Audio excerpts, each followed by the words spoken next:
اللہ علیہ نے اپنی کتاب میں لکھا، فرمایا کہ جو مسلمان ایک بار درود پڑھتا ہے اللہ تعالیٰ اس درود کی برکت سے ایک ایسا فرشتہ پیدا فرماتے ہیں، وہ فرشتہ جا کر جنت کے سامنے ایک تالاب ہوتا ہے، اس تالاب میں جا کر غوطہ لگاتا ہے، اس تالاب میں جا کر غوطہ لگاتا ہے، غوطہ لگا کر باہر نکلتا ہے، اپنے پروں کو جھاڑتا ہے، اور اس کے اندر سے جتنے قطرے گرتے ہیں ہر قطرے سے اللہ تعالیٰ 70 فرشتے پیدا فرماتے ہیں، اور وہ سارے فرشتے درود پڑھنے والے کے لیے قیامت تک مغفرت اور بخشش اور رحمت کی دعائیں کرتے رہتے۔ اب فرشتہ کتنا بڑا ہوتا ہے کہ پیغمبر صلی اللہ علیہ وسلم نے، اللہ نے قرآن شریف میں فرمایا کہ پیغمبر صلی اللہ علیہ وسلم نے حضرت جبریل علیہ السلام کو اصلی شکل میں دیکھا۔ حضرت جبریل علیہ السلام کو جب اصلی شکل میں پیغمبر صلی اللہ علیہ وسلم نے دیکھا، جبریل علیہ السلام کے پاؤں زمین سے نیچے تحت الثری میں تھے، اور اس کا سر 7 آسمانوں سے اوپر تھا، 600 پر۔ پیغمبر صلی اللہ علیہ وسلم نے فرمایا اگر 2 پر پھیلا دیں تو ساری دنیا پر چھت بن جائے۔ اتنا بڑا فرشتہ اور اتنے بڑے پر، اور 600 پر ہوتے ہیں فرشتے۔ تو جو مسلمان ایک بار درود پڑھتا ہے اللہ تعالیٰ اس درود پڑھنے کی برکت سے ایک فرشتہ پیدا فرماتا ہے، وہ فرشتہ جا کر جنت کے سامنے ایک تالاب ہوتا ہے، اس تالاب میں جا کر غوطہ لگاتا ہے، اس تالاب میں جا کر غوطہ لگاتا ہے، غوطہ لگا کر باہر نکلتا ہے، اپنے پروں کو جھاڑتا ہے، اور اس کے اندر سے جتنے قطرے گرتے ہیں ہر قطرے سے اللہ تعالیٰ 70 فرشتے پیدا فرماتے ہیں، اور وہ سارے فرشتے درود پڑھنے والے کے لیے قیامت تک مغفرت اور بخشش اور رحمت کی دعائیں کرتے رہتے۔ یہ اپنی طرف سے نہیں کہہ رہا، امام غزالی رحمۃ اللہ علیہ نے اپنی کتاب میں لکھا، میں نے خود پڑھا۔ تو اسی لیے آپ سے کہتا ہوں جب پیغمبر صلی اللہ علیہ وسلم کے اسم گرامی آئے تو درود پڑھا کرو صلی اللہ علیہ وسلم۔ نماز والا درود پڑھ لیں یا چھوٹا درود پڑھ لیں صلی اللہ علیہ وسلم۔ تو پیغمبر صلی اللہ علیہ وسلم نے جب اس پہلوان سے فرمایا کلمہ پڑھ لے تو پہلوان نے کیا کہا؟ پہلوان نے کہا، وہ پہلوان تھا اپنے طاقت کے جوش میں اور تکبر میں تھا، اور کہنے لگا اے محمد صلی اللہ علیہ وسلم آپ مجھ سے کشتی کریں، اس کشتی میں اگر آپ کامیاب ہو گئے تو میں کلمہ پڑھ کر مسلمان ہو جاؤں گا، آپ کی دعوت قبول کر لوں گا۔ پیغمبر صلی اللہ علیہ وسلم کی خواہش ہوتی تھی کہ میرا ایک ایک امتی جہنم سے بچ جائے، جنت میں جانے والا بن جائے، میرا ایک ایک امتی جہنم سے بچ جائے، جنت میں جانے والا بن جائے۔ پیغمبر صلی اللہ علیہ وسلم معجزات اس لیے نہیں دکھاتے تھے کہ لوگ واہ واہ کریں، نہیں، بلکہ پیغمبر صلی اللہ علیہ وسلم معجزہ اس وقت دکھاتے تھے جب ان کو نظر آتا تھا کہ شاید میرا معجزہ دکھانے سے یہ کلمہ پڑھ کر مسلمان ہو جائیں، جہنم کی آگ سے بچ جائیں، جنت میں جانے والے بن جائیں۔ اسی طرح پہلوان نے کہا، پیغمبر صلی اللہ علیہ وسلم نے ارشاد فرمایا ٹھیک ہے میں تیار۔ اس پہلوان نے پیغمبر صلی اللہ علیہ وسلم سے ہاتھ ملایا، کیونکہ پہلوان جب کشتی شروع کرتے ہیں نا تو آپس میں ہاتھ ملاتے ہیں۔ پیغمبر صلی اللہ علیہ وسلم سے ہاتھ ملایا، پیغمبر صلی اللہ علیہ وسلم نے اپنا دست مبارک دیا، کشتی شروع ہوئی۔ جیسے ہی کشتی شروع ہوئی، یہ نہیں کہ پیغمبر صلی اللہ علیہ وسلم کافی دیر لڑتے رہے، بڑی مشکل سے پہلوان کو نیچے گرایا، نہیں، جیسے ہی کشتی شروع ہوئی پیغمبر صلی اللہ علیہ وسلم نے آرام سے اس بڑے پہلوان کو پکڑا اور آرام سے زمین پر چت لٹا دیا۔ پہلوان بھی اتنا بڑا کہ پورے عرب میں اس کا مد مقابل کوئی نہیں تھا، آج تک اس کو کسی نے زمین پر نہیں گرایا تھا۔ جب پیغمبر صلی اللہ علیہ وسلم نے اس کو زمین پر گرایا تو وہ دنگ رہ گیا، حیران رہ گیا، یہ کیا ہو گیا کہ پیغمبر صلی اللہ علیہ وسلم نے مجھے زمین پر گرا دیا؟ تو فوراً کھڑا ہو گیا اور کہنے لگا یہ اتفاق ہو گیا، مجھ سے غلطی ہو گئی، میرا پاؤں پھسل گیا، مجھے پتہ نہیں چلا، دوبارہ لڑتے، دوبارہ کشتی کرتے۔ نبی پاک صلی اللہ علیہ وسلم نے فرمایا ٹھیک ہے، کوئی حرج نہیں۔ دوبارہ کشتی لڑی تو پیغمبر صلی اللہ علیہ وسلم نے کشتی شروع کرتے ہی فوراً اسے پکڑا اور آرام سے جیسے بچے کو زمین پر سلاتے ہیں ایسے ہی پہلوان کو پکڑا اور زمین پر سلا دیا۔ اور پھر حیران کہ مجھ سے اتنا دیر لڑے بھی نہیں، زیادہ دیر میرے ساتھ لڑے بھی نہیں، طاقت بھی نہیں دکھائی، جیسے پہلوان لڑتے لڑتے بڑی مشکل سے ایک دوسرے کو زمین پر گراتے ہیں ایسا بھی نہیں ہوا، انہوں نے تو بڑی آسانی سے مجھے پکڑا اور پکڑ کر زمین پر لٹا دیا۔ تو اس کو پہلوان کو بات سمجھ نہیں آ رہی یہ کیسے ہوا۔ تو پہلوان پھر کھڑا ہو گیا، نہیں جی نہیں، اتفاق ہو گیا، مجھے پتہ نہیں چلا، میرا پاؤں پھسل گیا، مجھے پتہ، دوبارہ کشتی کرتے ہیں۔ پیغمبر صلی اللہ علیہ وسلم نے فرمایا ٹھیک ہے، دوبارہ کر لیتے ہیں۔ تیسری بار پھر جب پیغمبر صلی اللہ علیہ وسلم نے کشتی کی تو کشتی شروع کرتے ہی فوراً پہلوان کو پکڑا، تھوڑا زور سے زمین پر مارا تاکہ اس کو احساس ہو کہ واقعتاً ہار گیا اور زمین پر گر گیا۔ تیسری بار جب پہلوان نے دیکھا کہ پیغمبر صلی اللہ علیہ وسلم نے مجھے آسانی سے اور آرام سے زمین پر لٹا دیا تو فوراً کھڑا ہو گیا اور کہنے لگا اشہد ان لا الہ الا اللہ واشہد انک رسول اللہ۔ اور اس کو سمجھ آ گئی بات، یہ کوئی عام انسان کی طاقت نہیں ہے، یہ اللہ کے نبی اور پیغمبر اور رسول کی طاقت ہو سکتی ہے۔ کیونکہ اگر عام انسان ہوتا، اتنے طاقتور پہلوان کے ساتھ لڑائی کرتا، کافی دیر لڑنے کے بعد بڑی مشکل سے گراتا، لیکن یہ تو مجھے بڑے آسانی سے بڑے آرام سے زمین پر گرا دیتے ہیں، لگتا ہے یہ کوئی عام طاقت نہیں ہے، یہ نبی اور پیغمبر کی ہی طاقت ہو سکتی ہے۔ تو اس کو بات سمجھ آ گئی، کلمہ پڑھ کر مسلمان ہو گیا۔ پیغمبر صلی اللہ علیہ وسلم خوش ہو گئے کہ میرا ایک امتی جہنم سے بچ گیا، میرا ایک امتی جنت میں جانے والا بن گیا۔ تو پیغمبر صلی اللہ علیہ وسلم طیف سے واپس تشریف لا رہے تھے، اتنے طاقتور نبی ہیں۔ جب طیف والوں نے پیغمبر صلی اللہ علیہ وسلم کو پتھر مارے تو بتاؤ پیغمبر صلی اللہ علیہ وسلم کو کتنی تکلیف پہنچی ہو کہ 3 بار بے ہوش ہو کر گر گئے۔ اتنے طاقتور نبی، انسان کے پاس جتنی زیادہ طاقت ہوتی ہے اتنی دیر سے بے ہوشی آتی ہے، اتنی دیر سے بے ہوش ہوتا ہے، جلدی بے ہوش نہیں ہوتا۔ تو پیغمبر صلی اللہ علیہ وسلم اتنی طاقتور نبی ہیں، تو طیف والوں نے کتنے پتھر مارے ہوں گے پیغمبر صلی اللہ علیہ وسلم کو، ان پتھروں کی وجہ سے کتنی تکلیف پہنچی ہوگی۔ پیغمبر صلی اللہ علیہ وسلم کو اتنی تکلیف پہنچی کہ 3 بار بے ہوش ہو کر گر گئے۔ ظالموں نے 3 بار پیغمبر صلی اللہ علیہ وسلم کے بغل مبارک میں ہاتھ ڈالے اور پیغمبر صلی اللہ علیہ وسلم کو کھڑا کیا اور دھکا دیا، پھر پتھر مارنا شروع کر۔ محمد صلی اللہ علیہ وسلم جب باغ میں تشریف لے گئے، رشتہ دار کا باغ تھا، دشمن کا باغ تھا، رشتہ دار بھی ہے دشمن بھی ہے، باغ میں بیٹھے آرام فرمایا تو فرشتہ آ گیا، ایک فرشتہ آ گیا، یا رسول اللہ آپ مجھے اجازت دیں، ہم برداشت نہیں کر سکے آپ کی تکلیف، آپ ہمیں اجازت دیں۔ طیف کے ارد گرد جو پہاڑ ہیں ان پہاڑوں کو آپس میں ملا کر آٹے کی طرح پیس کر رکھ دو۔ محمد صلی اللہ علیہ وسلم نے ارشاد فرمایا درمیان سے ہٹ جا، مجھے اللہ سے لین ملانے دے، اللہ سے رابطہ کرنے دے۔ اللہ تعالیٰ سے شکوہ کیا، اے میرے پروردگار میری کمزوری ہے، یہ لوگ مجھے نہیں پہچانتے، فَإِنَّهُمْ لَا يَعْلَمُونَ، اے میرے پروردگار یہ مجھے جانتے نہیں کہ واقعتاً میں اللہ کا نبی ہوں، مجھے جانتے نہیں، اگر مجھے جانتے ہوتے تو میرا انکار نہ کرتے، مجھے پتھر نہ مارتے، اے میرے پروردگار ان کو ہدایت عطا فرما، یہ نہیں فرمایا ان کو تباہ کر دے۔ پیغمبر صلی اللہ علیہ وسلم نے فرمایا میں دنیا میں رحمت بن کر آیا ہوں، جہان والوں کے لیے رحمت بن کر آیا ہوں، زحمت بن کر نہیں آیا، عذاب بن کر نہیں آیا۔ پیغمبر صلی اللہ علیہ وسلم نے ارشاد فرمایا میں رحمت بن کر آیا ہوں، اس لیے دعا بھی رحمت کی کروں، دعا بھی رحمت کی کروں گا۔ اسی طرح طفیل بن عمرو دوسی رضی اللہ تعالیٰ عنہ ایک علاقے کے سردار ہیں، مکہ مکرمہ میں تشریف لائے، ابھی مسلمان نہیں ہوئے۔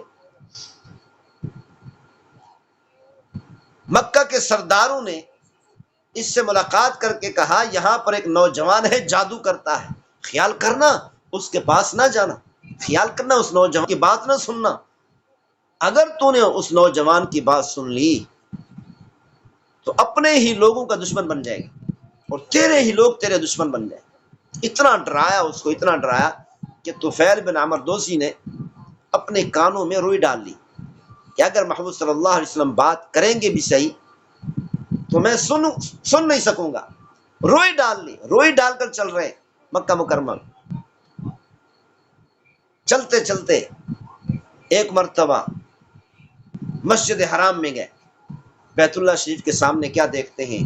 محمود صلی اللہ علیہ وسلم کچھ پڑھ رہے ہیں، کھڑے ہو کر تلاوت کر رہے ہیں۔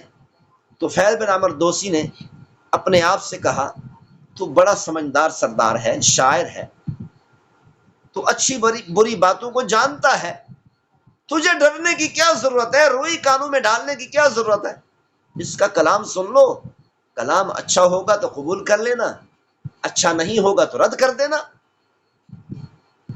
تجھے تو اچھائی اور برائی کی پہچان ہے، تجھے ڈرنے کی کیا ضرورت ہے؟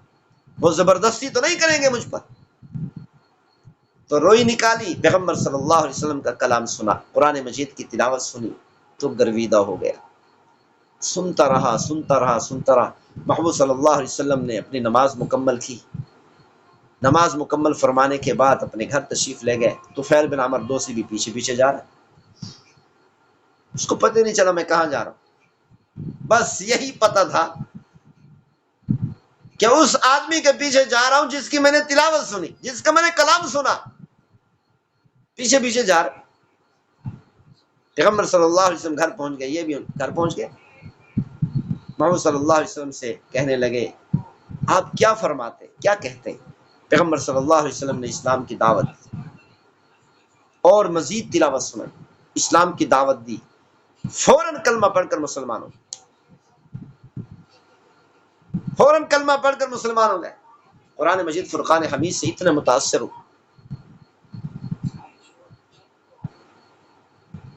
طفیل بن عمر دوسی رضی اللہ تعالیٰ عنہ نے عرض کی یا رسول اللہ، میں اپنے علاقے میں جا رہا ہوں، میں اپنے علاقے والوں کو جا کر اسلام کی دین کی دعوت دوں گا، یا رسول اللہ مجھے کوئی ایسی نشانی عطا فرمائے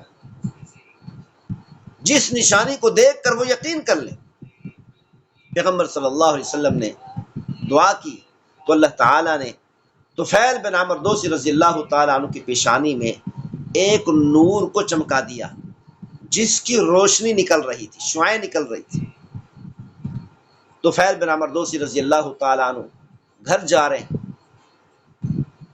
جب گھر کے قریب پہنچے تو دل میں خیال آیا کہیں لوگ یہ نہ کہیں، میری قوم والے یہ نہ کہنے لگ جائیں تو مسلمان ہوا، تو نے کلمہ پڑھا، اسی لیے تیری شکل تبدیل ہو گئی۔ دعا کی اے میرے پروردگار یہ نور کسی اور جگہ منتقل فرما دے، چہرے میں نہ ہو۔ اللہ تعالیٰ نے وہ نور طفیل بن عمر دوسی رضی اللہ تعالیٰ عنہ صحابی کی پیشانی سے ہٹا کر ان کی پیٹھ میں زہر کر دیا۔ اب پیٹھ کے اوپر یہاں پر زہر کر دیا۔ جب گھر پہنچے لوگ دیکھ کر حیران ہوئے کہ بڑا عجیب نور ہے، اور یہ نور کی کرنیں نکل رہی ہیں، شعاعیں نکل رہی ہیں، ہاتھ رکھتے ہیں تو ہاتھ سے چھن جاتا ہے۔ تو طفیل بن عمر دوسی رضی اللہ تعالیٰ نے موقع پا کر اسلام کی دعوت دی، ایمان کی دعوت دی۔ 2-4 لوگ مسلمان ہوئے، سارے لوگ مسلمان نہ ہوئے، دعوت دیتے رہے لیکن بات نہ مانی لوگوں نے۔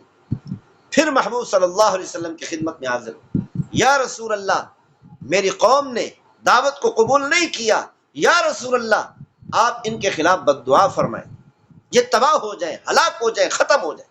پیغمبر صلی اللہ علیہ وسلم نے فرمایا طفیل میں یہاں پر زحمت بن کر نہیں آیا، اپنی امت کے لیے عذاب بن کر نہیں آیا، اللہ کا کوڑا بن کر نہیں آیا، میں تو سارے جہان والوں کے لیے رحمت بن کر آیا، میں یہاں پر رحمت بن کر آیا ہوں۔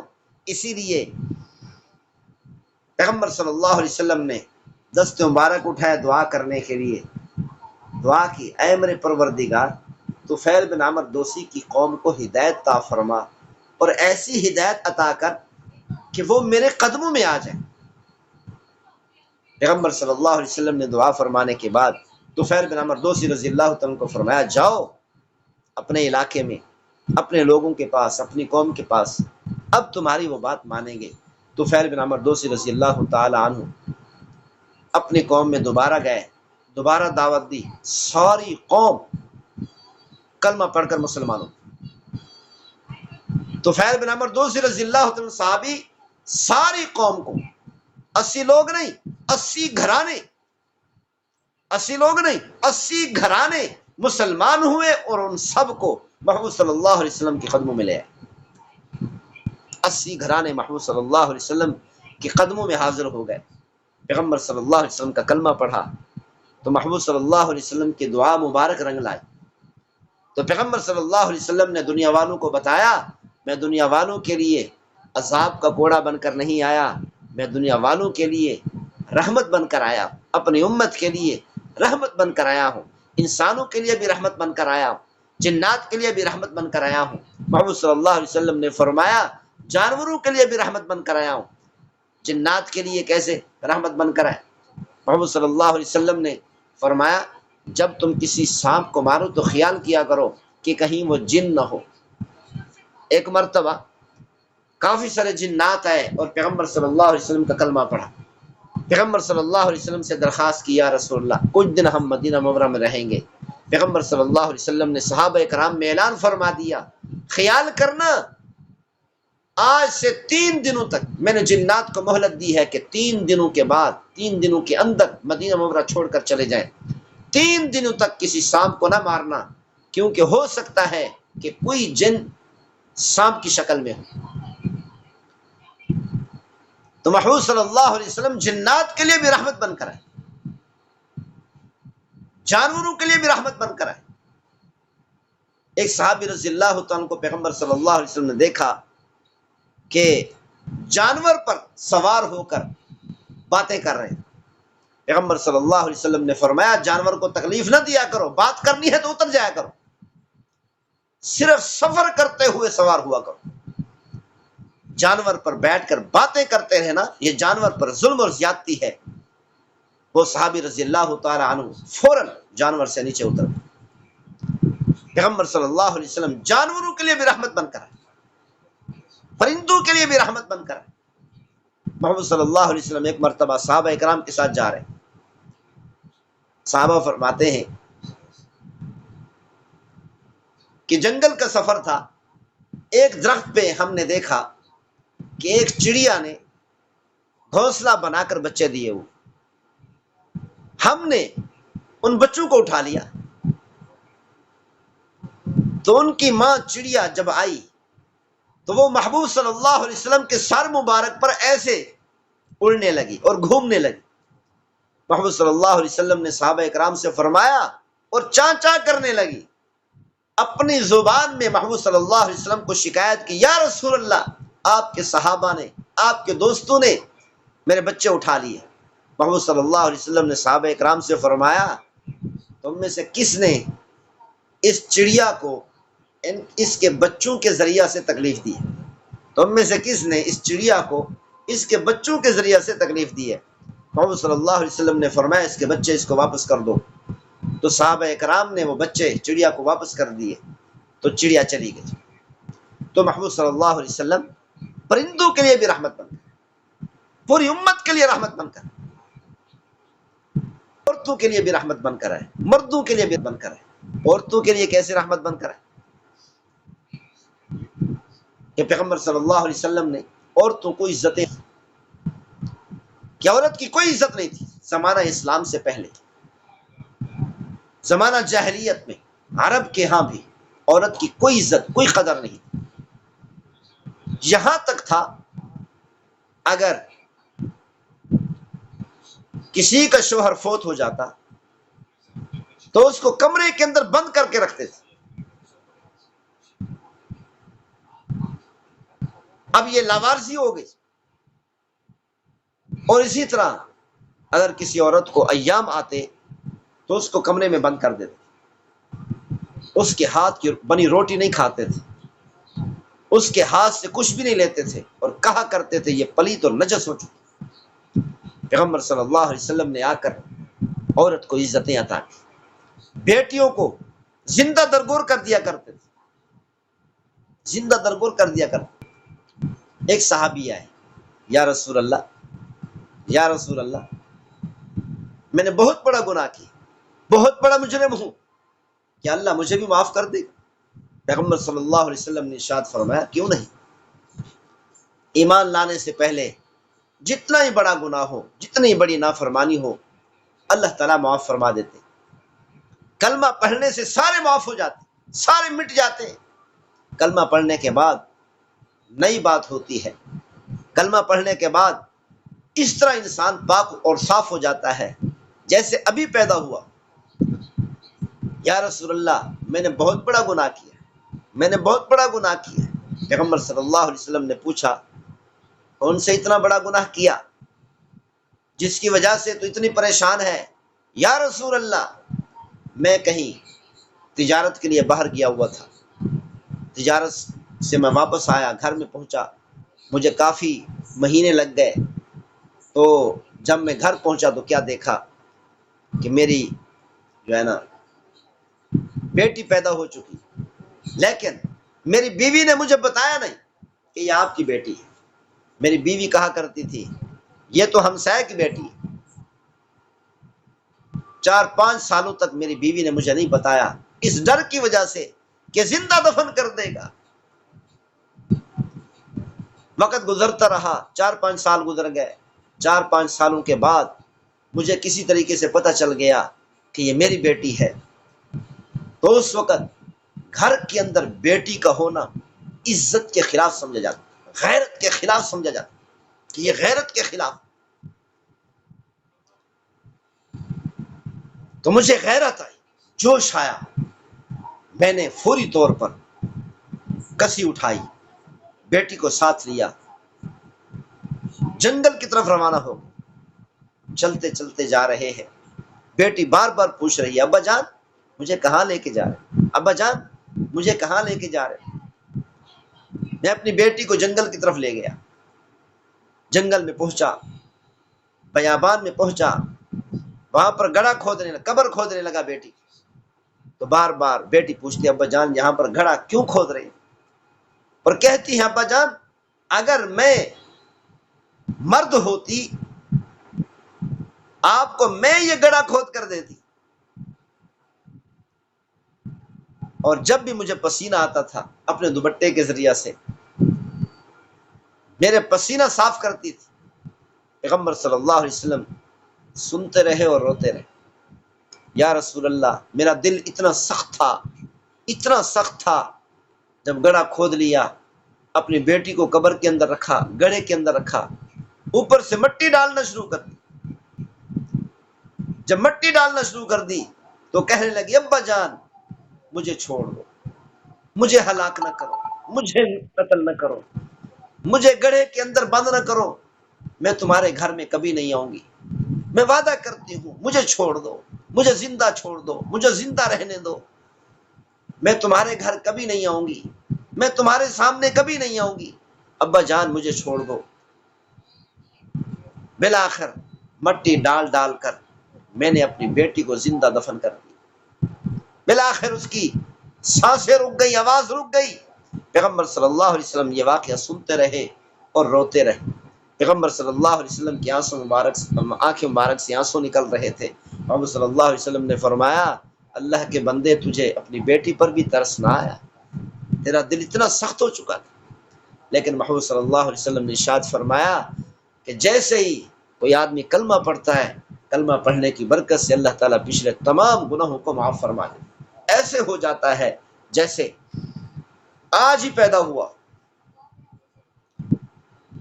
تو محمد صلی اللہ علیہ وسلم نے دنیا والوں کو بتایا جو مسلمان اپنی بیٹی کی پرورش کرتا ہے، تربیت کرتا ہے، پھر اس کی شادی کر دیتا ہے، اللہ تعالیٰ ایسے آدمی کو اس بیٹی کی وجہ سے جنت عطا فرماتے۔ اللہ تعالیٰ ایسے باپ کو بیٹی کی وجہ سے جنت عطا فرماتے۔ ماں کی کوئی قدر نہیں تھی،